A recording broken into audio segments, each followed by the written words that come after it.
I was older than them, you know, they were 18, 19, and they'd be like, hey, Miss Evelyn, like, how old are you? And I'd be like, I'm older, like, I'm old, like, go, you know, and he'd be like, nah, you're like 18. Oh, yeah, shit. Like shit like that, you know, and it's shit. like, no, I'm not, but that was a great compliment. I'll take it.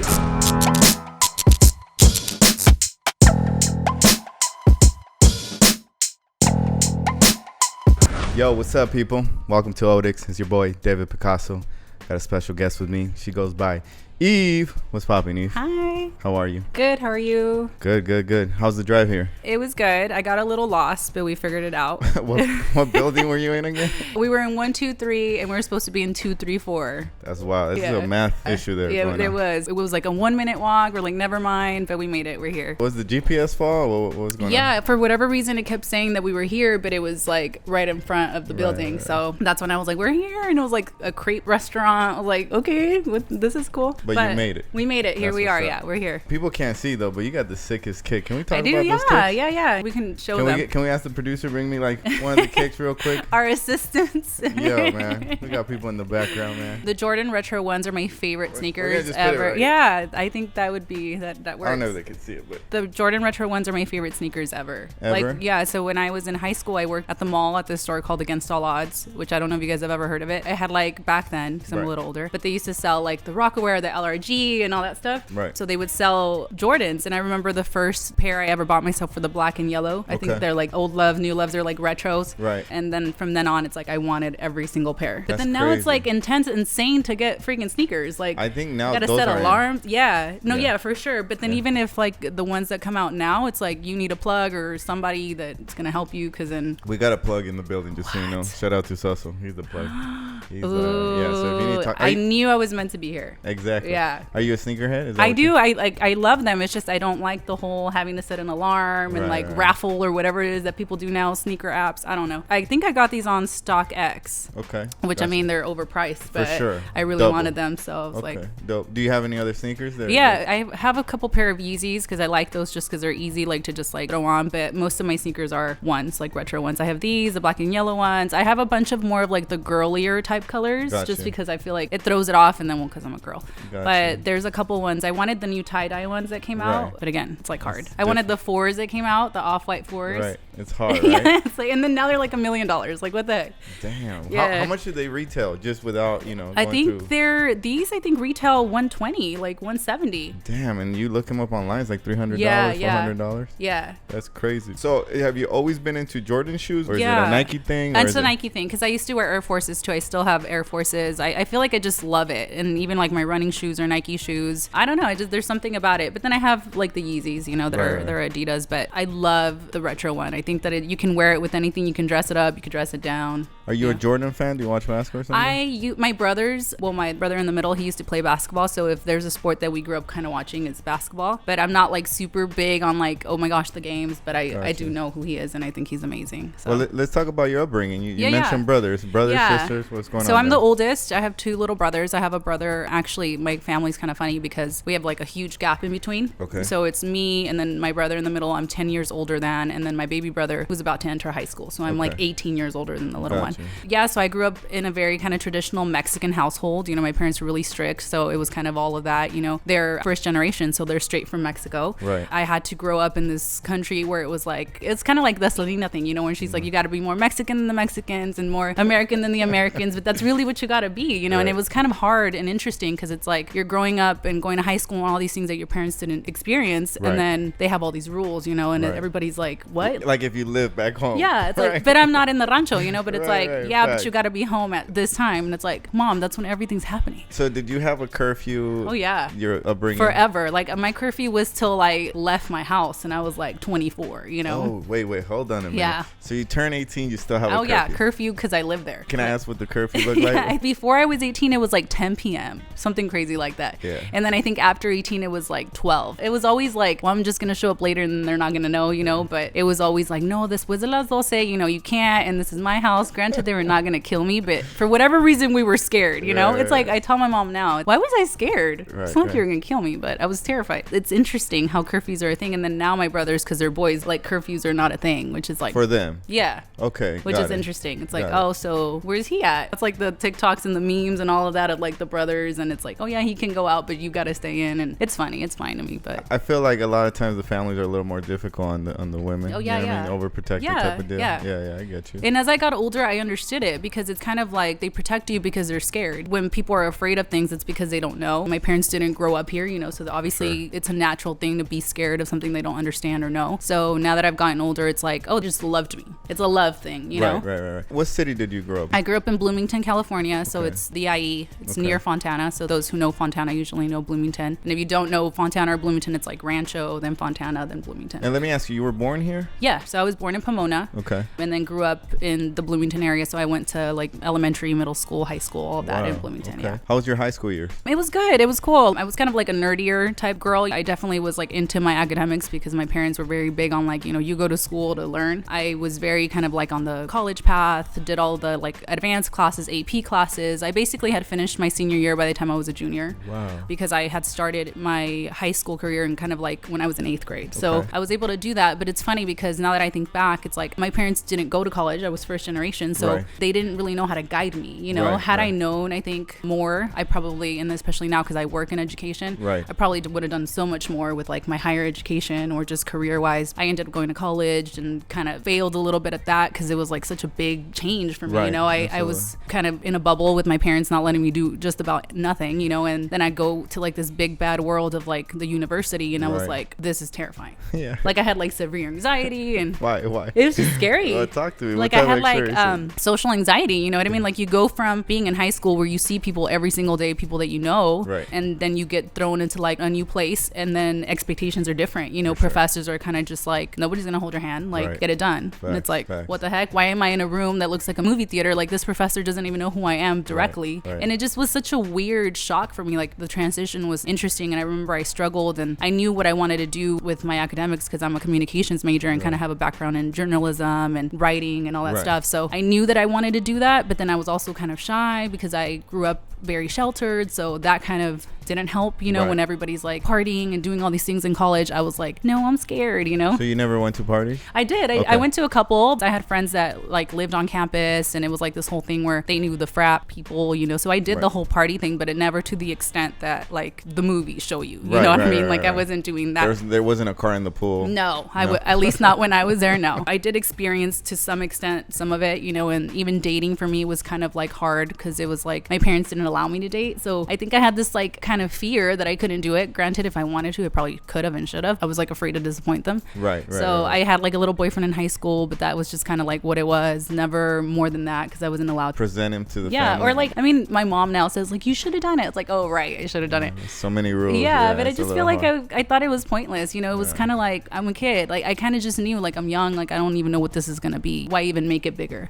But even then in college too, it's like I didn't really date then. It was just kind of like school and then trying to figure it out. I was like, I hate it here. And then I ended up going from the university to the community college. So I reversed it. And like I remember when I kind of said like, yeah, I'm not going to be at the university. I want to go to like a smaller campus and just kind of save money and just kind of do it the smarter way. And everybody was like, no, that's dumb. Don't do that. But it actually ended up working out because it was more of like a high school. It's like a safer step than a bigger campus. So I ended up going back to the community college and doing my GEs there and then figuring out what I wanted to do there. I did a lot of journalism stuff. I did a lot of, I don't know if you're familiar with like PBS or like KVCR. No, tell us. Yeah, so that's like a channel. So like Hey Arthur or whatever those cartoons are, the PBS, Mr. Rogers. So they did a lot of that at the San Bernardino Valley College campus. So that's where they would do a lot of the kind of like the editing and a lot of the camera work. And I got really involved with that. So it was super dope because, you know, we would do like lighting and camera work. You know, I would write. Sometimes I did like radio stuff. So I got really involved, which ended up being really fun for me. And then I kind of was like, okay, I like it. And then eventually I transitioned to finish and got like my bachelor's bachelor's and everything in communications. What made you go into communication? Was it that exposure you just had at this moment, or you always knew that? I always liked it. So in high school, I wrote for the newspaper in high school, and then I also did a little bit with yearbook. My teachers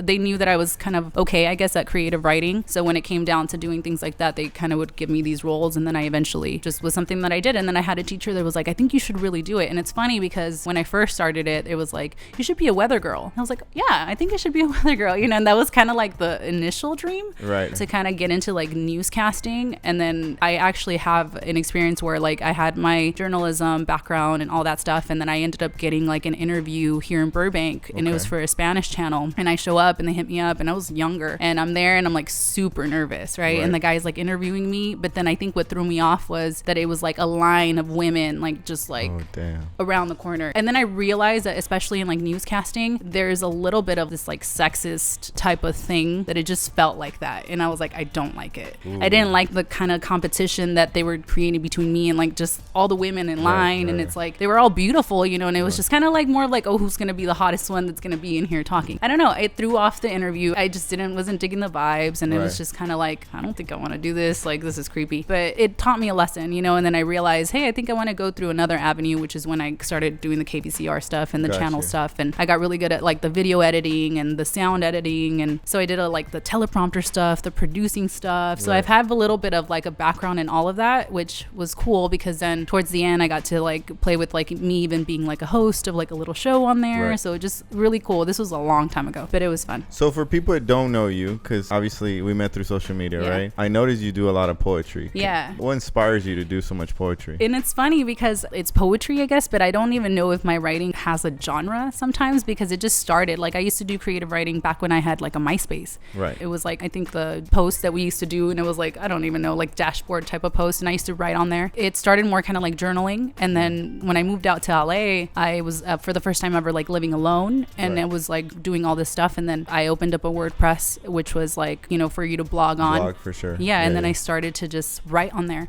But my very first pieces were just kind of like thinking pieces. They were intentional just enough because I knew that like, okay, if somebody reads it, I want them to get it, and I don't want it to be like a sappy like journal entry or like a diary entry, but I would just write, but I wouldn't share it. And then eventually, once I wrote a bunch of them, I was like, I think I'm just gonna post my link, like I would put it on my bio, and then I put it on my bio, and I remember this was like, I'm talking about like 3 years ago. And I put it on my bio, and then randomly I get a DM from this girl who apparently like went to high school with me. She was younger, so I didn't really know her. And she's like, hey, like I follow you, and I remember you from high school. She's like, I just want you to know that I read your blog. And I was like, oh, like all of a sudden I was like, oh, like I got a little nervous because I had never talked to anybody about it. And she's like, I just want to say that I get it, like I relate. She's like, so and she was deep. And she's like, and I appreciate what you wrote. And then I was like, oh, okay. So then I think that once, not that I needed the validation, but I didn't think that anybody would care to read. So the fact that somebody that I don't even know like that was like, hey, I appreciate it, and she didn't have to do that. So I thought that was a big deal. And from then on, I was like, hey, maybe I should start posting some on my actual grid. So that's when I started kind of like changing the grid style on my Instagram, and would do like a picture and then a piece of writing, picture and piece of writing. But then I also knew, because then it's funny because I feel like my Instagram followers and my audience, I guess, is split. It's really funny because I got like the dudes that are like, all about the pictures, which I get, thank you for everybody who likes the pictures and leaves the comments. But then I have the people who were in it for the writing, which is a smaller audience, which I love either way. I love the emphasis on that. It's a significantly smaller audience, but I still know that they're there, and I appreciate it. And sometimes it's other writers from, Instagram too, that are solely only writers that like, hit me up. It's cool, like people who have actual books already that, they'll be like, hey, like I came across your stuff, and I think it's cool. And it's really funny. So just to cater to both audiences, that's kind of why I started to do both. So it's like I got the combination of like the picture and then a piece of writing to kind of offset it. When you write, give me a subject. Throw a subject that you like to write about. It's kind of interesting because when I write, it's in the moment. So I've had moments where like it just comes to me. Like I'll have a thought. It could be like a shower thought where it's like, hey, this type of thought, and then I have to write right then and there. So I've had moments where I've pulled over and I just pull the app out and I'll write it. So all my pieces, none of them are ever planned or thought out, or I don't sit sit and outline them. Everything is straight up right there. It happened. I wrote it. And usually that's when I post it too. Do you have favorites? I do.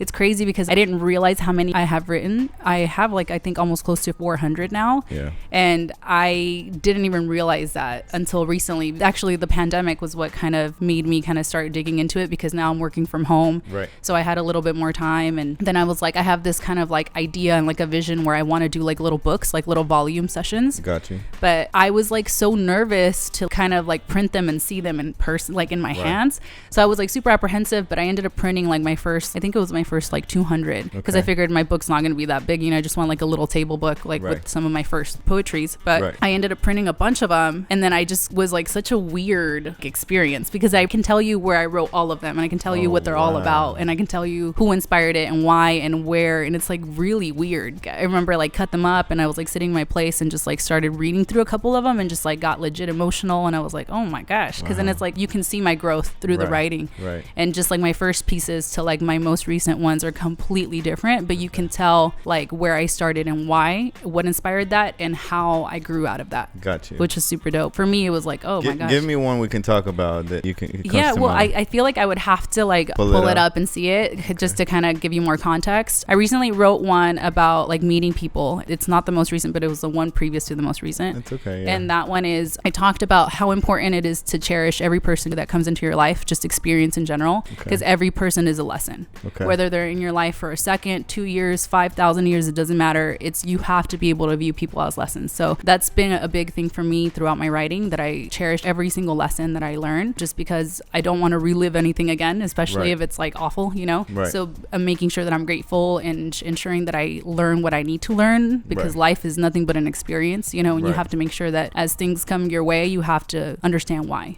That's what one of my last pieces. And talking about as far as life lessons, right? I mean, as two adults, right, that we're speaking here, I can understand that you've gone through ups and downs, right? Yeah. You mentioned dating a little bit, right? At what point did dating become an official dating? Like, were you not hiding the fact that you have a boyfriend, whatever it may be? I want to say I was, oh my gosh, this was 2013 or 2012. I want to say I was like 22 or 23. You were 22, 23 to be clear. I was. Yeah, so I wasn't a baby. I was already in my 20s. You could drink at this point. Yeah, at this point. I still had a curfew, but I could drink. But yeah, I started dating this person, you know, this guy. I was very naive. So granted, that's why I cherish experience so much now that I'm 31 now, and I just feel like experience is substantial. And I work with students, and I always tell them, I was like, everything is an experience. Like, learn your lessons, you know, because it's important. Because I feel that I lacked a lot of experience going back to how my parents were very sheltering, you know, and just kind of not letting me make mistakes, which mistakes are 100% important in life. I will always vouch for mistakes. Everybody needs them, you know. For sure. And I just feel like I needed to make more mistakes, and I didn't. So I ended up dating at this age in my life. This person meets my family.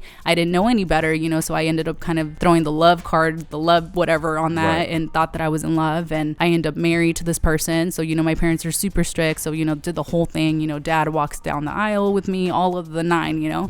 And then one thing leads to another, where it's like, it's not what it was supposed to be, you know. It was kind of like this relationship where at what point do you realize that though? I got married in 2015. I want to say that by the time not even a year in, you know, the person just kind of started to show his true colors. I didn't live with him previously, you know. I had only lived at home, and then transitioned into this marriage and was living with this person now in this home that we had built, you know, or starting to build. And then, you know, I'm still a student and trying to move to this like new lifestyle where I'm like, I'm a wife now, you know, with no experience. It's such a weird ass looking thing, you know. And it was so interesting to me because was it explained to you though what it takes to be a wife? I just feel, and nobody can explain it to you. I feel like that's something that you can't explain to anybody. So it's not like your mom said like, hey mija, listen, you're gonna have to start cooking. No, well, like I knew, you know, the basics. My parents have been married for over 30 years. They were my living example, you know what I mean? So it was like I knew what it took, and I knew what I wanted it to be. However, it takes two to want that. For sure. You know what I mean? So I could have wanted it 100% all the way through, but if this person had vices and all these things that they were going through and didn't want to do their part, I wasn't going to just be there. It is also still the 20th century, you know? So I kind of was like, hey dad, like I'm going to school, I'm doing these things. This is not going the way it should be going, you know? And it was a whole lot of turmoil because granted, I grew up where mistakes were kind of like, you just don't make mistakes, you know, you can't, because whatever, it's shameful, que va a decir la gente, this whole like kind of idea that you have to be perfect or follow this like agenda that your parents made for you because that's what's right, you know? And it's like, well, who said that's right? me. I don't know, but you follow it, you know, and it's like, all right, whatever. All that's tradition, you know, and it's crazy how tradition like literally will shape people's lives. It's like insane, people are not even happy in situations that they are in just because ¿qué va a decir la gente? And it's like, what? Like, it just blew my mind. I remember I had a moment where I was like, yo, I'm just doing this because of ¿qué va a decir la gente? Like, I married somebody just because I thought that was the next step. Like, I don't understand like why I did these things, you know? So having this kind of like idea of like doing something more so because I wanted to please my parents as opposed to because I'm 100% happy, madly in love with this person, which is what it should be. Correct. You know, like I have nothing against marriage. I 100% think that commitment is beautiful, but I think that people need to be like best friends. They need to like love each other unconditionally through all of it. It can't just be, oh yeah, because you're hot and I'm hot or whatever, or just because whatever. It can't be that. So let me ask you a question. Do you believe that you should transition from, let's say, dating somebody, right, to marriage? Or do you believe that you should date somebody and then maybe move in with them and try that out first before you even talk about marriage? Yeah, no, for sure. I mean, I'm not knocking either or. I think I've seen marriages where people like, hey, we dated forever. But for you, your experience. Oh, for me, yeah, I think that would have helped. I think that if I would have moved in with that particular person I married, I absolutely probably would have caught on to a lot of the things that he was living through, and I probably would have been like, yo, I don't know if I can do this. I wasn't going to be able to have a family with a person like that. You know, they just the vices and things that they were into, and there was no regards for me. You know, there was no appreciation for me. My opinion was kind of like invalid. You know, I love my mom, I love my parents, but at the end of the day, that kind of relationship, and it's like, I don't want that. Like, I want to be able to be in a relationship with somebody, and if I disagree, you have to like respect that. And we have to be able to talk through it, because I'm not just going to be here just kind of saying, yeah, yes to everything you want just because you're the man. That's not how it works. You know, you have to trust me, I have to trust you. You have to be able to call me out when there's something not working, and I could say, hey, that's just not right. How did you come to a conclusion? Because I feel like the way you explain things to me is like you figure out life in a sense. Right? That's but it's not like you went to your parents and they told you this, because they would have given you the totally different advice. Yeah, my dad was literally like, no, you chose that. That's what you chose. And I was like, what are you talking about? Like, this person literally is this. So how do you come to a conclusion? Be like, yo, I'm in a messed up. I gotta go. And it took a while, because it was like a back and forth, and there was a lot of forgiving, me forgiving, just because I didn't want to let my parents down. At the end of the day, even though I was like a hard ass and had an opinion, I still wanted my parents to see that I fought for it. I didn't want them to be like, well, you didn't try hard enough. I'm not a quitter, so that's genuinely what it was for me. So I was like trying hard different ways, you know, to the point where I ended up moving to LA. And when I first moved to LA, it was with him because his job was closer to LA, and it was like, is that going to make you happier? Like being closer to your work, you know, because we were living in the IE, you know, like anything to make it work, and just so that he could be happy, you know, with all his issues. And it was like this whole thing where it was like, yeah, and we end up in LA, and then sure enough, he had this like tendency where he would just bounce, you know, and leave, and I would be alone for like months on end. And it's not like I could call up my dad, because first of all, my parents would hate to know that I was alone, but that's when it happened, when I was alone, when I started to live those moments alone and realize like, okay, I don't want to tell people my business, because nobody at this point is going through anything that I'm going through. So I had to figure this out, you know, and just really understand. That's when I got super into like, in a sense, like meditating and like frequency waves, and like I was reading books about everything and anything, and just trying to understand like, okay, so why? Because for me, the why and the purpose of everything is really important, you know. So trying to understand like, so what is it? Reading books about like mental health to help that person, you know, and I didn't want to point the finger, you know, I wanted to make sure that I took my blame if I had to, you know. So just being very kind of like well-rounded about it. I wanted to make sure that if I was going to make a decision, it had to be because I had a reason, you know. So that's kind of where it led to that. I ended up alone, and I remember my dad, I met up with my parents because we had to go somewhere, and my dad's like, we're so-and-so, and I was like, oh, well, I kind of been alone for like the past 6 months in LA, and he's just like, oh wow, what?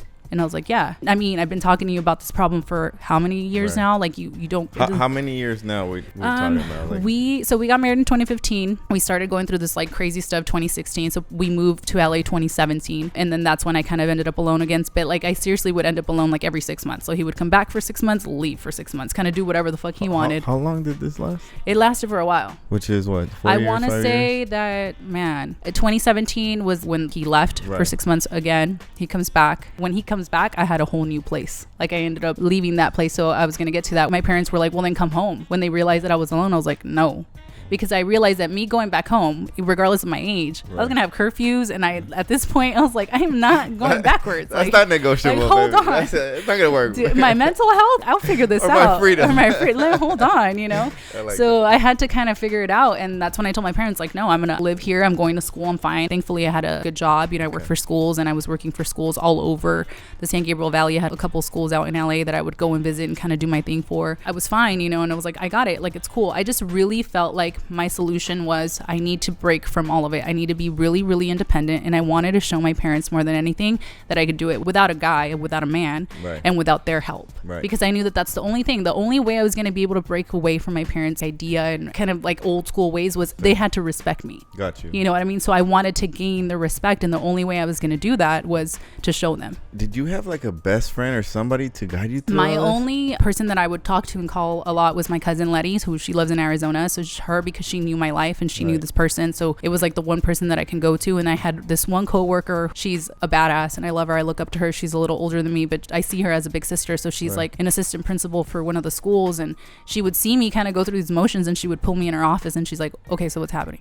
you know? And I would kind of like fill her in, and she'd be like, all right, you know, you good? And just kind of have those kind of moments. But because I grew up as the oldest one in my family, and when you grow up in a Hispanic household, you really don't grow up telling people your problems. Preach. Like your parents don't really know if you're sad or heartbroken or what the fuck you're going through. Your parents don't know that. Yes. You know what I mean? So I feel like I kind of just dragged that into my adult life, where I knew like people don't really need to know my problem. I need to go to work. These people at work don't need to know my business. So it kind of just became like a day-to-day thing. Like, okay, today I feel better. This is good. How am I moving through the motions? And I still was going to school through all this.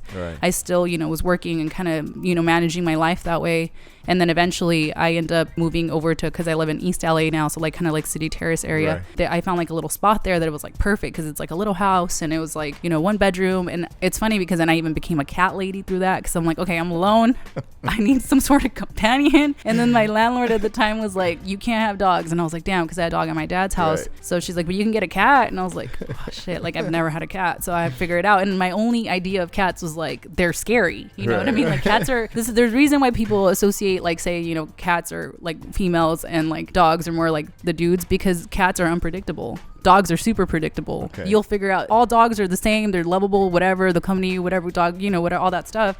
But cats, if they don't like you, they don't fucking like you. Really? That's just how the fuck they are. It's funny. And I was like, all right. So I started like researching breeds and all kinds of stuff. And I eventually came up on this breed where it was like, you know, Persian cats. They have kind of like a dog personality. So they like to cuddle. They like to play with you. And they don't like scratch or jump on walls. And I was like, yes, I want all of that. So I ended up like rehoming one. And I was like obsessed, you know. And so then it became me and the cat. So I was like super happy because I wasn't alone. I moved to my new place, and that's when that person ended up finding me again, the person that I had married. And then it was kind of this whole thing where it's like, yeah, nah, like I got a whole new place now, like, hi, you know. And then even the moving, I did it all on my own. Because I had a friend at the time who I'm so grateful for him, because he definitely helped me kind of like with the U-Hauls and things like that, because the pride thing, I wasn't going to call my dad, wasn't going to bring my brothers or my mom. Nobody knew. It was just kind of like, yeah, I got a new place now. Damn. And my parents refused to visit me. So I had lived in LA all this time, and my dad did not want to visit. I think he probably thought she lives under some bridge somewhere. I don't know what he thought, but he didn't want to accept that I was doing this, you know. So it wasn't till last year that my parents came to visit me, and I've been at this spot. It's going on, I think, 2 years now. So it wasn't until last year that my parents came, and my dad was kind of like, cool. He's still kind of through the whole like, you still can move back home thing. And my mom was just kind of like, you know, I'm proud of you. My mom actually wrote it down that she was proud of me, because it's a pride thing. But it's funny that they were able to see me grow out of it, and I think that once they respected me, I was like, we can't tell her nothing. So now it's like they can't tell me nothing. So at what point do you come to a conclusion like, okay, I'm gonna move into a divorce? It's funny because I had forgiven the person so many times, and at this point there's only so much forgiving you can do and so much true colors you can see, man. At that point, it's like, you know, this person so well. They're like dogs. They're predictable. Yeah, you could already see where it's going, and it's like, I've been here before. This is how many times you've done this. I already know I can take it down. You're gonna leave on this day. Like, it got to that point where I just knew that. So I was about to be 30 years old. You know, I turned 30 last year, and it was literally like December before my 30th birthday, because my birthday's in January. Like, he had came to live with me at my little spot. It just kind of was like, I had put some ultimatums, and I was like, look, dude, like at this point, you just got to do your part. start. Right. There's nothing you can tell me now. You can't bullshit me. Like, I know everything. So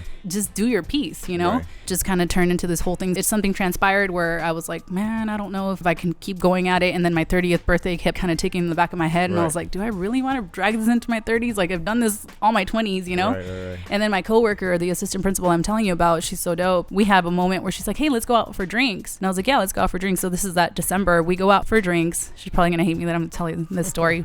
But we go out for drinks and she gets like super tipsy. Okay. Right. And she hadn't really talked to me because I kind of traveled through a bunch of schools and she knew that I was in the kind of like the last end of it. She knew that person was back in my life and she kind of was like letting me do my thing. We both drank, but she drank more than I did. And then comes time to go home and I was like, you can't drive. And she's like, no, I'm going to drive. But she lived really close to the place. I mean, either way, don't drink and drive, but she did live really close. But I was like, well, I'm going to follow you home. Right. So on the way home, I make her pull over, probably like 2 lights over. We pull over in this like 24-hour gym kind of parking and she's pissed. And I'm like, what's up? Like, what's going on? What happened, I'm like, hold bro? On, you know? I get in her car. I park my car behind her car so she doesn't move it. And I was like, this whole thing. And she has this whole moment with me where she's like, I'm just fucking mad at you. Oh, she's like, why are you doing this? Right. And she's like, I've seen you do this for how long? She's like, you're not happy. Stop fucking playing. Right. And this is like not my family. I work with this woman, you know? And I remember sitting there and it was like somebody was regañándome, you know, and it was like, oh, I guess you're right. Like, you're right. You know, you're a whole unbiased opinion telling me that I'm not happy. Like, whoa, like, what do I look like to the naked eye? You know, like, what are people looking at that I can't see? You know, I told my mom this story recently and my mom kind of started crying because I was like, yeah, like, she knows who she is.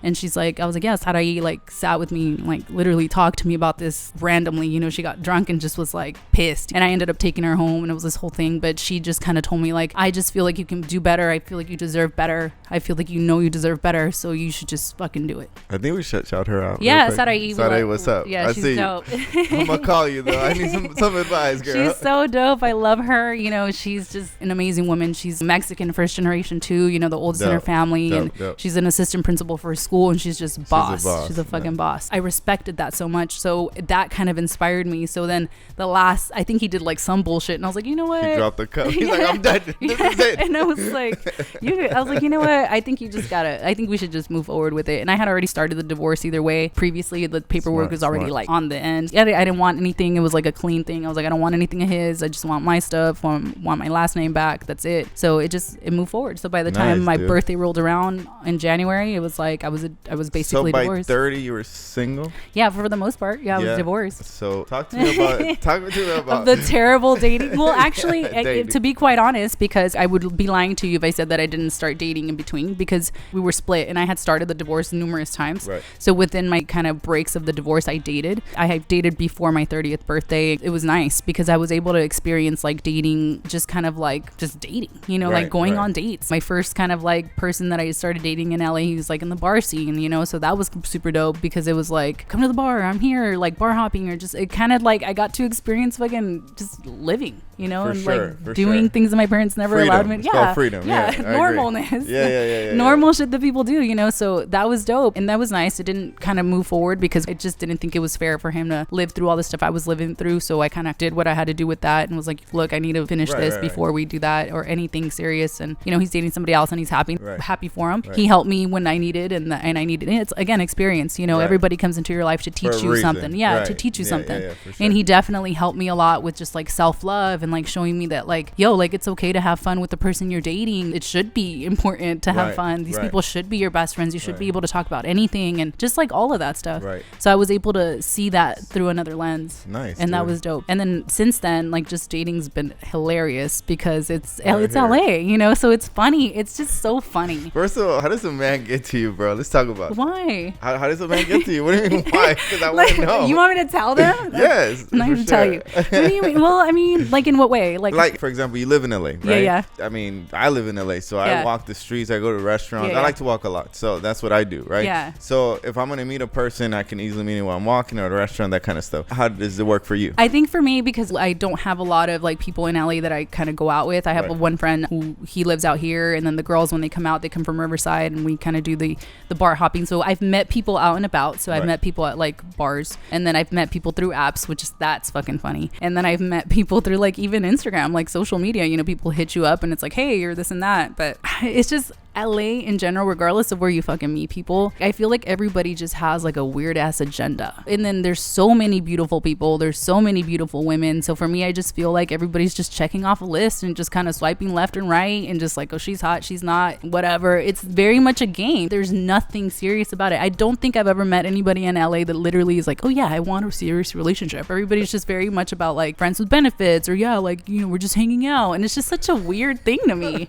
because I didn't really date like that. I didn't date young, you know, right, and then I was married, and then now I'm thrown in this weird kind of circle of like, this is normal? What? Like, it's just such a weird thing. Like, it kind of trips me out that people are not like into being committed. Like, boyfriend and girlfriend things are like not real anymore. Like, do people ask people like, are people boyfriend and girlfriend? I just asked that question not too long ago because I don't understand. Yeah, I asked the same question. I was like, does the question come up? Yeah. Like, do you want to be my girlfriend? Do you remember how back in the day, it's like you're going out, so you're talking to somebody, and then it's like, hey, do you want to be my girlfriend? I feel like that doesn't happen no more. No, the answer was, if you're with me, you're going out with me. Like, I mean, I feel like I'm gonna have to start low key saying that to people, like, hey, we're dating, so we're married. Yeah, pretty much. You're there. But it's crazy. I just feel like that's what's been kind of like the hard part for me, because I feel like I grew up in a traditional house where dating kind of was seen as a big deal. So for me, dating is a big deal, and it's so weird for me to like separate from that. I think like in my experiences with dudes, I feel like I always scare dudes. I feel like I always push dudes away.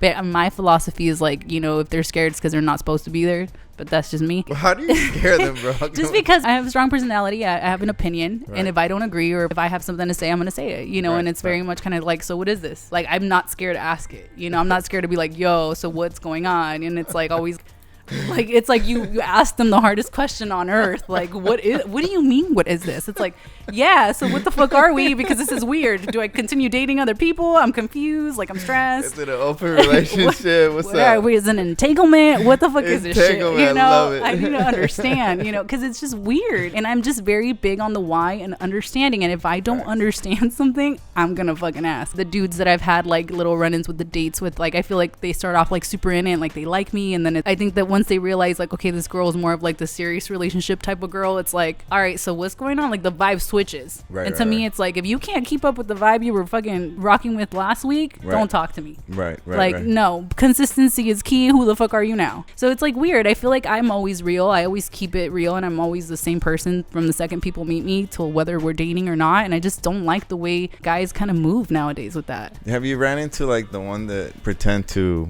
I don't know, flaunt, like, whether it's money or the because I feel like in LA, that's like, it's fucking weird. Everybody's rich, bro. And I'm super simple. Like, I'm literally the simplest person ever. Like, I don't really give a fuck to rock like crazy things. Like, I like certain things, and if I could afford them, I'll get them for myself. But money is not gonna make me fall in love with anybody. You know. So for me, it's very much kind of like, okay, that's good for you. That's your money. That's you. Right. But I want to know what makes you happy. Can you give us kind of an example of somebody flexing, and you're like, dude, you're doing too much, bro? Oh my gosh. Like, come on now. I just feel like, not that they were like super flexing, but I've seen dudes even like just the Instagram flexing. Oh man. But they don't know. No, here's the thing. You don't have to say names. They don't. Only they know, and it's know. It's just, you know what I feel that I don't like recently, like nowadays, the type of flexing I don't like. Because, okay, the money, cool, flex, think you're rich, pull up in the whip, whatever, good for you. It sounded like a rhyme, though. You know, I know. I'm poetic. No, but it's kind of one of those things where I've seen, like, for example, the dudes that'll like hit you up and they're following you and they're all over it. For me, it's like, yo, why do you follow so many fucking women? Right.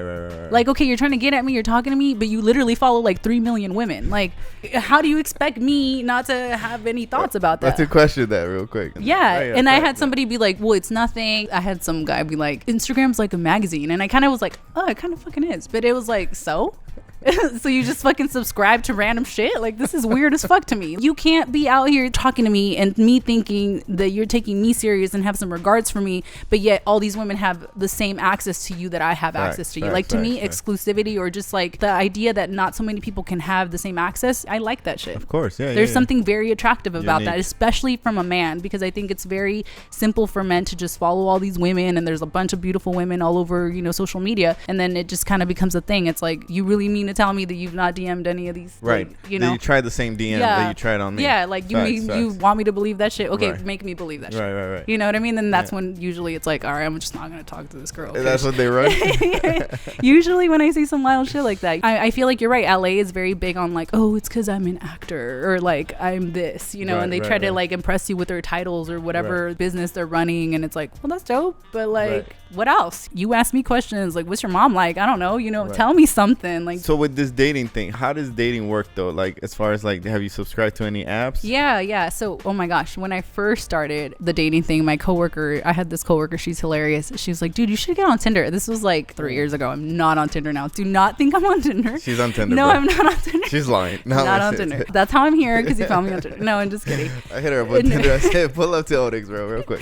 No, but I started on Tinder. It was hilarious because my coworker was like, you got to do it. And she like put me on there, and I was like. So for people that don't know Tinder, can we like break it down? Yeah, so it's an app, and it's a weird app. See, I was innocent, so I didn't know the main premise of that fucking app. I didn't realize that people usually only use it because they want to like hook up. Yeah, they just want to hook up with people. Nobody told me that shit. That they should put that on their bio of the fucking app, because I didn't know. So I'm on there, right? Yeah. You're all I can just imagine. I'm all Santa on there, like I'm gonna find my husband in here. I'm all holding a rosary, like on that app, you know, like my man's on here somewhere, you know.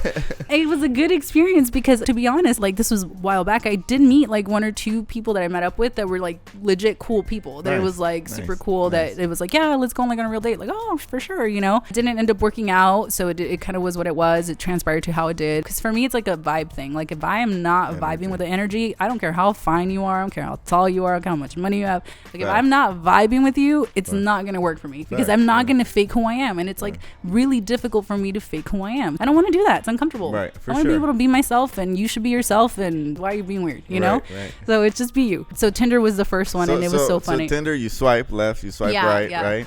How were your swipes? So for me, it was so funny because I think all women, for the most part, are left swipers. We just go left, unless somebody's really cute, because it's kind of shitty that that's how apps are. It's all based on looks. It's all based on whether or not we think they're fine. And it's like, okay, he's cute, and then I'm tall, so I'm like, please have your height somewhere in this shit in the bio, and it's like, and then it's like looking at the picture where like he looks like he's like 5'2" based on his shoulder, like, you know. And then I'm like, fuck, you just never know, because then you gotta ask. Like, I don't want to ask and be that person, because I had one guy I just get super mad at me. Have you gone on a date and he was really short? Yeah, I have. Well, not like super short, but I'm tall. Like I'm 5'8", you know. So how was that date though? Like I'm nice, you know. I'm nice. We were there. We had to keep a few drinks, but that's not my man, you know. Oh, no, but is there hopes though? Is a possibility? No, I can't. So you do have a requirement. That's the one thing, you guys. I don't want to see the top of my man's head. So wait, hold on. You do have a requirements, right? I just don't want to see the top of my man's head. That's the only requirement? Yeah, at least. So wait, hold on. So you don't have I have requirements. Okay, yes. let's talk about those. My requirements are more kind of like personality. I like somebody who's humble, you know. I like somebody who's confident at the same time, though. Obviously, they can hold a conversation. Kind of intelligent is nice. Somebody who's hardworking. I don't want somebody who's like stuck up and kind of thinks that they're, you know, whatever. Like, I don't like that. Right. And I think that a lot of attractive men are very entitled, and I'd be lying if I said I didn't want somebody attractive. Like, who doesn't want to be attracted to the person they're with, you know? Yeah, so that's important. And I think that kind of, for me, has been a funny road in LA, because most of the dudes that are very attractive, and God forbid they're above 6'2", because then those motherfuckers are like extra entitled. Like, what the fuck is your problem? Like, you really think like you're the only living being on earth? Like, have regards for people, you know what I mean? Like, you can die tomorrow, man. You're not exempt from shit, you know?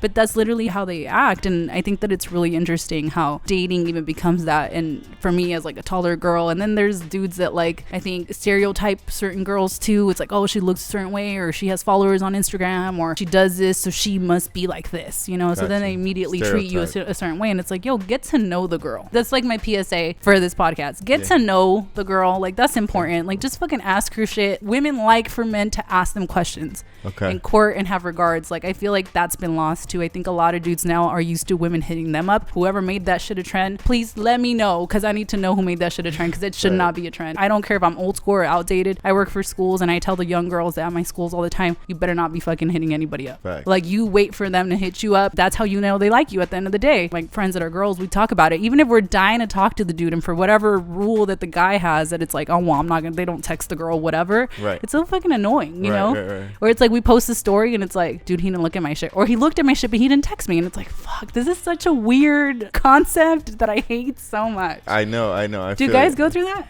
Yeah, of course. Yeah, we do. You look at your stories and you're like, shit, she looked at my shit, but she didn't respond? Yeah, crazy, because just social media, but you take your shit personal. Yeah, for sure. You know what I'm saying? Yeah. Now, I know you mentioned besides poetry, you're a teacher, right? Well, I work for school, so I'm not directly a teacher. What I do is I work for charter school, so I work with teachers and principals and assistant principals, but I'm considered more of like support staff. Okay. But I am, it's kind of like a funny title, but I'm considered their enrollment and outreach specialist. So basically, I oversee the numbers of the schools. So the schools have to have certain kids enrolled, and then I kind of do kind of like the outreach piece, which is like the marketing piece. So I'm out here like kind of connecting with the community, like doing events or like chamber meetings, so kind of like the walking piece of the school. So it's like the advertisement of the school, and then at the same time ensuring that the families get enrolled. Are you involved with what's going on in the school with the kids, or like any crazy stories that's happening? Oh man, I love the kids at work. Well, granted, I work for middle school and high school students. We have kids that are 18. We have kids that we enroll sometimes that are 19. So that's super funny. When I first started working there, I was like 23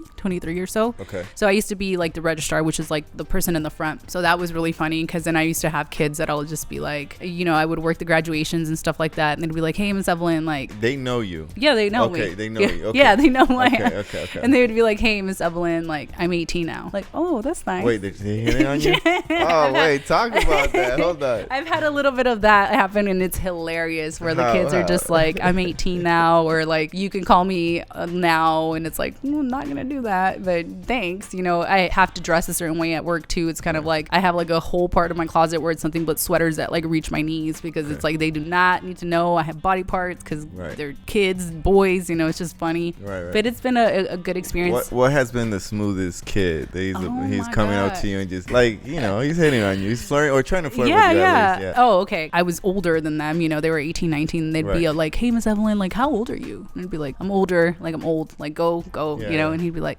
nah, you're like 18. Oh, yeah, shit. Like shit like that, you know. And it's like, no, I'm not, but that was a great compliment. I'll take it, you know. I like it. Yeah, thanks though. Like, so I always tell people, like, according to the kids at work, I look 18, so I don't know. I feel myself off the compliments, but they're super sweet. The kids are dope, and I learned so much from them. The girls from work too. It's like I'm so impressed and surprised with like this generation and the way they just know everything. It's what the heck? I was not this advanced at this age, you know. I've done field trips with them where I've chaperoned stuff. I've learned so much and had like moments where we talk about life, especially the girls. For me, it's a big deal to talk to the girls and remind them like, hey, you got to love yourself, and you got to make sure that you're out here. Don't make a man your goal. You know what I mean? Make sure you're out here building something for you. Make yourself proud, you know, so that when one day you do meet that person that wants to be in your life, they're in addition to your life. You know, they're like your teammate. It's not just like your goal. You're out here crying because this guy's not texting you. Because I've seen that with the little girls. They're like heartbroken because it's like, he broke up with me. I was like, and so like, what the heck? Like, move on. Like, you're fine. Like, you're good. You're alive, you know, because they're kids. We've all been there, you know, when we were like in high school, fucking middle school, and like, oh, my girlfriend, like whatever. I have this theory where I feel like guys got broken up with like in middle school, and that's why they hit all women. You know, it's like women, we like went through heartbreaks when we were younger.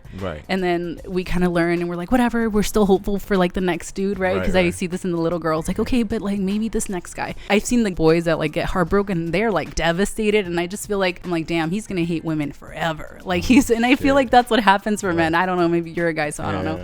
But I feel like they never forget that heartbreak when they're like young and women. I don't know. I've never had that in high school. I feel like my heartbreak came in my 20s. You know what I'm saying? So it's a little different, you know? And did it just like, did you learn from it, or did you like? I admired all my exes a lot. So you know what I'm saying? So I had no bad feelings for that. I feel like you just have to learn from it. You have to move on. But at the time though, you know, at the time it's difficult to deal with. It's interesting. I've always been curious because I feel like as women we're seen as like the emotional ones and the ones that are like the crybabies and like all kinds of shit. Guys are weak. Yeah, I feel like, but they don't show it, and they don't. I feel like men don't like to cry in front of people. I feel like they should. Yeah, maybe they should, but I think it's embarrassing for guys, because I think it goes. You talking about old culture, school? It's culture. That's what it is. Even though my mom was like, nah, you could cry. You know, she'd be telling me like that, but yeah, it goes back to culture. And when you grow up around your boys, like you can never talk to your boys and be like, you can't call your friends like, I'm sad as fuck. I can't call so and be like, yo, let me just cry, bro, real quick. You know I'm so sad, man. You have no idea. Let me tell you. Come over, bring ice cream and pizza. Exactly. But it works for girls like that. Yeah, fuck yeah. Yeah, and that's dope. I think we need to learn from that. Yeah, I think you guys should. I think you should bring this to your next thing. Well, hopefully I'm not wishing you another heartbreak, but you know, yeah, it sounded like you did, it happens, because you live in LA, it's inevitable. We're gonna be out here heartbroken. It's the city of heartbreak. One thing we didn't touch on is you mentioned your following is split in two, right? Yeah, so and you're laughing because you know,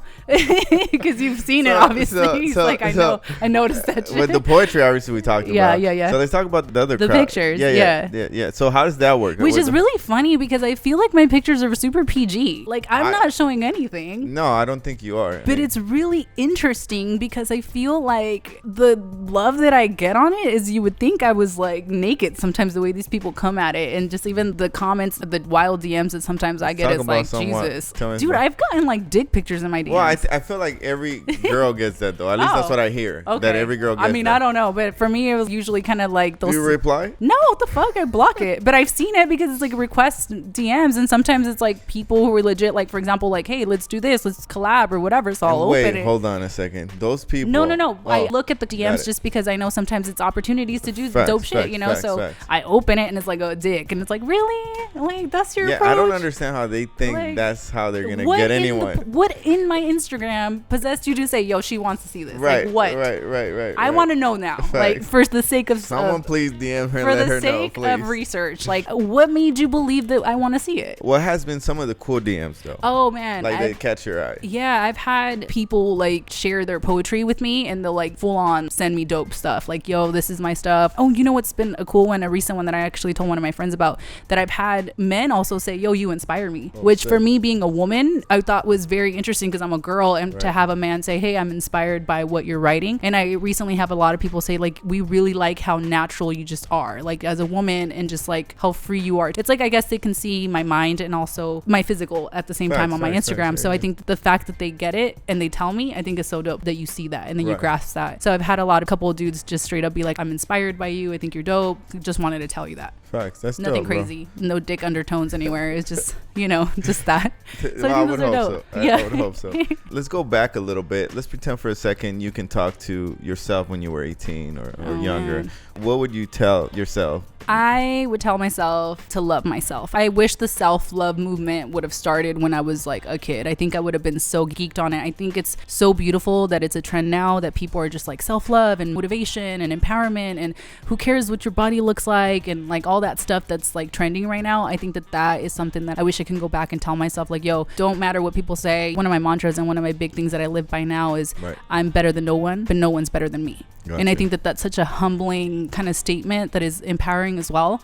And I think that if I would have gone back and told myself that, I would have probably been more successful in a lot of the things. I wouldn't have been scared. I would have been more confident, because not giving a fuck about what people say is so important. Huge. Everybody's living their own experience on this earth. Nobody is better than you at all, regardless of what they look like, how much money they have. Facts. And I think some way or another, we kind of embed in our head that there is people that are better than us, you know, and it's important to just drop that. Do what makes you happy. So I think that I would have told myself a combination of those things and just been like, yo, do what makes you happy. Like, what anybody says doesn't matter. Got it. You know, like you're you and that's it. So that's what you would tell yourself? Yeah. Okay, and dope. Even now, I think that that's a big deal. What I tell even my friends, you know, my close friends, it's very big for me to just like, I'm always like, yo, love yourself, like no matter what. Okay, I like that. I like that.